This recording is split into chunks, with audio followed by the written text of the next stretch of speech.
Welcome back. Security for business is important, especially when you are protecting those who use your facility. But did you know there's a security firm right here in the Central Valley that is also offering canine services to help protect you?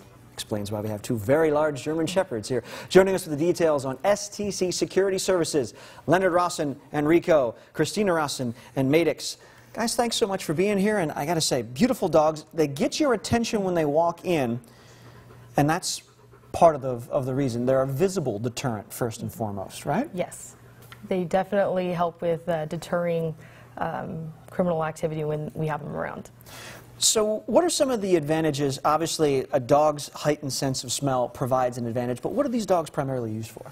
These dogs are primarily used for detection services, in that they are used to find narcotics, firearms, explosives, and we even have a bed bug dog for our clients. Really? How do you train that dog? Do you fight over who gets to train that dog? That one is not me, is one of our other officers. But yeah, what we use is live bed bugs. We get those from pest control suppliers or pest control companies. And they are used to, especially for apartment complexes, hotels, and those kind of things, help find bed bugs. They're a lot harder to see or find with a human inspector, so therefore the scent that comes off the insect is detectable by a canine, and they have a much better nose than we have eyes or other means of detecting them. How long does it take to train a dog like Rico or a dog like Madix? Madix? Madix. Madix. I keep wanting to call Madix because it's M-E-D-I-X. Beautiful name, beautiful dog. But how long, I mean, do you start when they're puppies? Or is this just a continual process throughout their entire lifespan? It's continual. Madix is only 1.5 years, and they started him off very young with his training process. That's a big 1.5 years. Yes, he's very big. He's a big puppy. And as far as the involved training, I mean, is it once you're partnered up, or is that part of the training as well? Obviously, that would be your canine, that would be your canine, or do you rotate partners? For the most part, we stay with the animal. We do monthly maintenance training, so we go down to our training provider usually once a month, sometimes a little bit more, and we'll spend a full day, sometimes two, doing maintenance training just with the dogs, make sure they stay active, stay trained well, able to follow commands, able to find their scents, and that's part of the ongoing certification process. Well, and it's like any athlete, you need to keep them sharp. Exactly. So as far as from the security standpoint, if folks see this and go, okay, you know, I've got security or I've got a security guard, what's the advantage to bringing a canine in with you?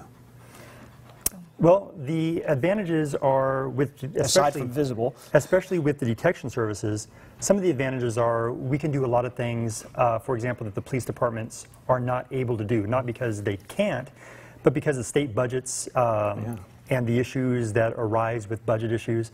They just don't have the time or the resources. So we can go out and do a lot of preventative things.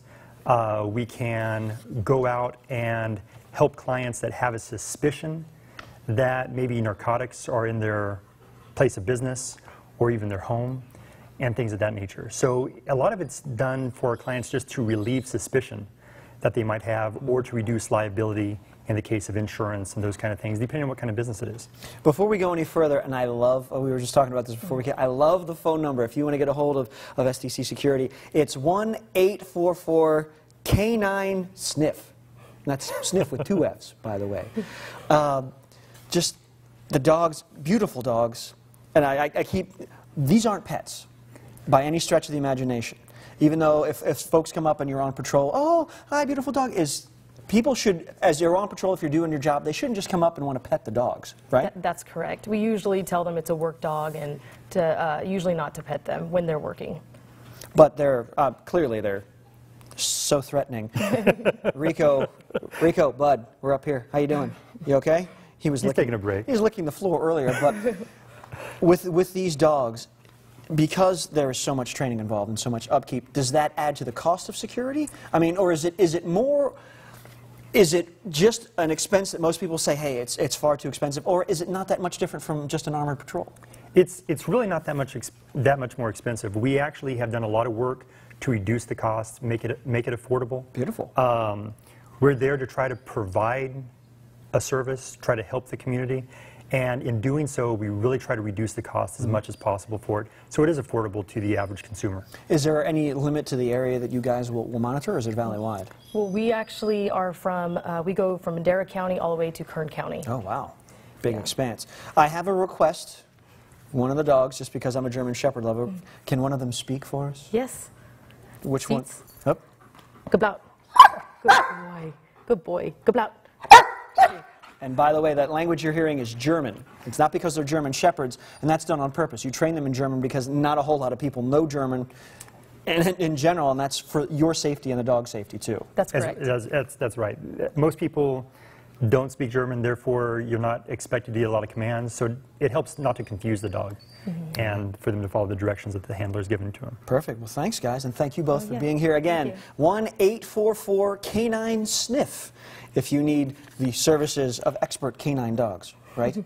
Right? Are you impressed? Geblaut. Geblaut. I'll take that as a yes. Guys, thanks so much.